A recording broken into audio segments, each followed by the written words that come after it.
oy o'tmasdan kelinini olib kelyapti. Tekshirib bering, kelinim tug'mas ayol deb.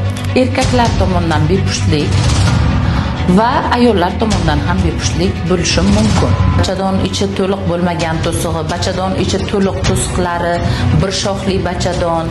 Hozirgi qaynonalarga hayronman. O'g'lini uylantirib, 3-4 oy o'tmasdan kelinini olib kelyapti. Tekshirib bering, kelinim tug'mas ayol deb. Bu holat sizlarga ham tanishmi? Keling bepushtlikka ta'rif bersak. Bepushtlik deb bir yil davomida xotinni regular jinsiy hayotda yashashiga qaramasdan homiladorlik kuzatilmasligiga aytiladi. Buni sabablari bir nechta. Ya'ni nimalar bo'lishi mumkin? Bu hozirgi kunda juda ham ommalashib boryapti. Erkaklar tomonidan bepushtlik va ayollar tomonidan ham bepushtlik bo'lishi mumkin.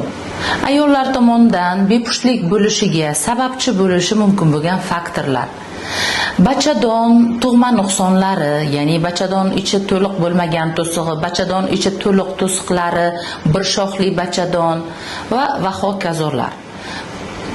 Va yana ko'p uchraydigan sababchi faktorlardan polip endometriyalari, ya'ni bugungi kunda polip endometriyasini biz ilgari aytardik, bu gormonal buzilishni fonida kelib chiqadigan hosil deb qaralardi. Bugungi kunda ozgina bizda meditsinada qarashlarimiz o'zgardi. Ya'ni bu faqat gormonal o'zgarish emas, bu virus sababli ham kelib chiqishi mumkin polip endometriyasi. Bu ayniqsa koronavirus pandemiyadan keyin bu narsa o'rganildi.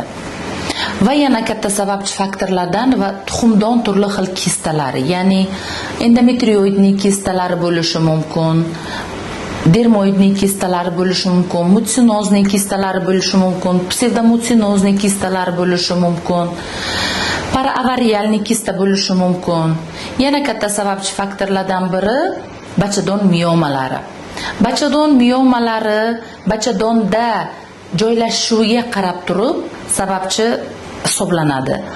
Ya'ni bachadon ichi miomasi bu to'g'ridan to'g'ri homiladorlik bo'lmasligiga sababchi bo'lishi mumkin. Yana faktorlardan bittasi adenomioz matki yoki endometrioz, bachadon endometriozi deb qaraladi.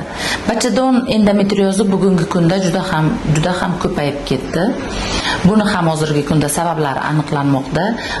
Biz bilamiz patogenetik tarafdan sababchi faktorlarni, lekin oxirgi paytlarda juda ham ko'payib ketganligi uchun balki yana qanaqadir boshqa faktorlar bordir deb qaralyapti. Yana sababchi faktorlardan bachadon naylarini o'tkazuvchanligini buzilishi.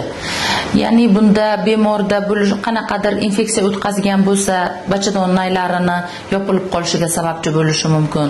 Yoki bemor anamnezi bo'yicha qanaqadir operativ muolaja o'tkazgan bo'lsa, bachadon naylarini yopilishiga sabab bo'ladi. Shu aytib o'tgan shikoyatlardan sizda ham bormi? Bepushtlik deb tashxis qo'yilishiga hali shoshmang. Biz bu muammoni hal qilishimiz mumkin. Bemalol murojaat qiling, qo'limdan kelgancha sizlarga yordam beraman.